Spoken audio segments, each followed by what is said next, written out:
Well, good morning. It's Friday morning, a chilly Friday morning, but we're going to read from Galatians 3:15 through 22 and see what that does for us. To give a human example, brothers and sisters, even with a man-made covenant, no one annuls it or adds to it once it's been ratified.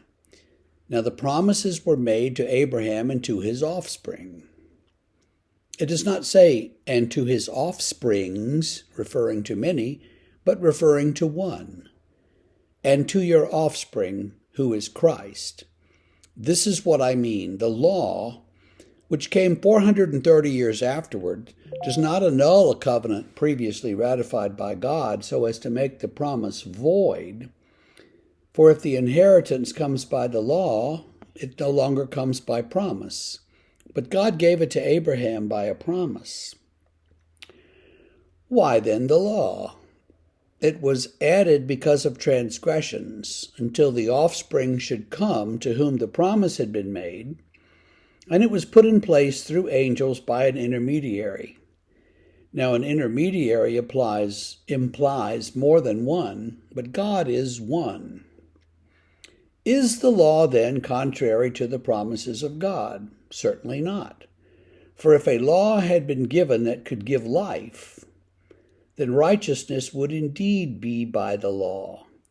But the Scripture imprisoned everything under sin, so that the promise by faith in Jesus Christ might be given to those who believe.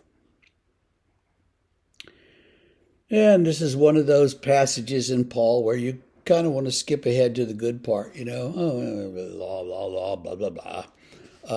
But he's making some pretty good points here, and he's trying to say, the promise that righteous would live by faith was given to Abraham centuries before there was any law. And so this means that for those of us who live after the law is given, the promise still is righteous will live by faith. And so what about the law? This is a problem that keeps coming up in Paul. He can't just say, well, so forget the law, because God gave the law, so the law is good. So why did God give the law if it's not going to work?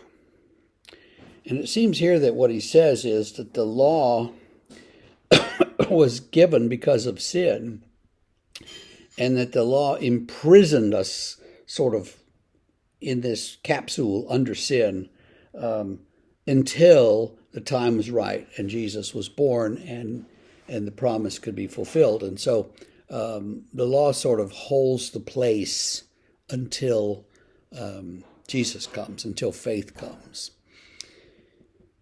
And for those of us who didn't grow up under the Jewish law, a lot of this seems kind of irrelevant. Like, why are we reading this? Because, none of this applies to us.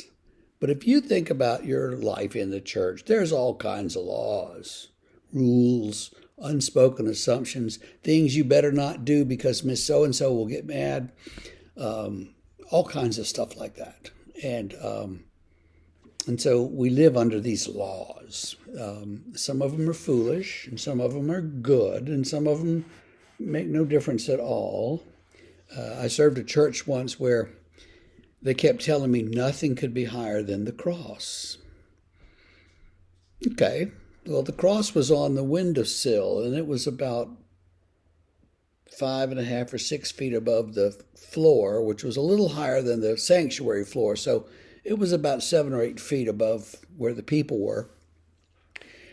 And I got the notion one time that it would look good to decorate that windowsill. It was a huge, big thing, huge, big place up there. Could we fill that with flowers and plants and stuff and poinsettias maybe or something, and then have the cross down on the lower, on the table? Oh, no, because nothing can be higher than the cross. And I said, where'd that come from? Well, Pastor Bill said it. And so I said, Pastor Bill probably said that one day when they were trying to do something foolish.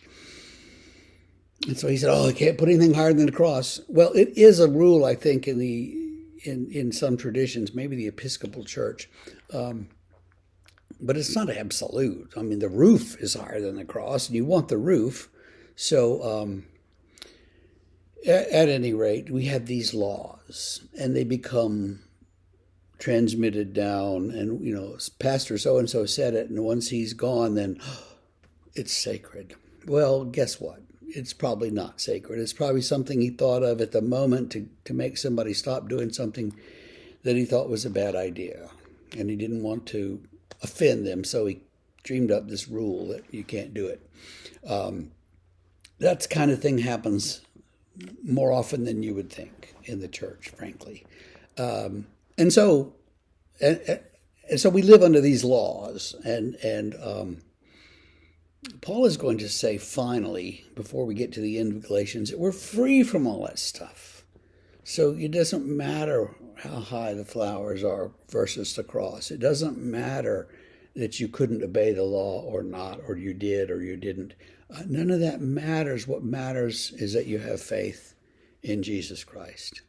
And I think that's a good place to stop today. Let's just go out and practice our faith and be free from the laws and all the rules and all the expectations and all the stuff that people put on us, and just live free and have a great, great day.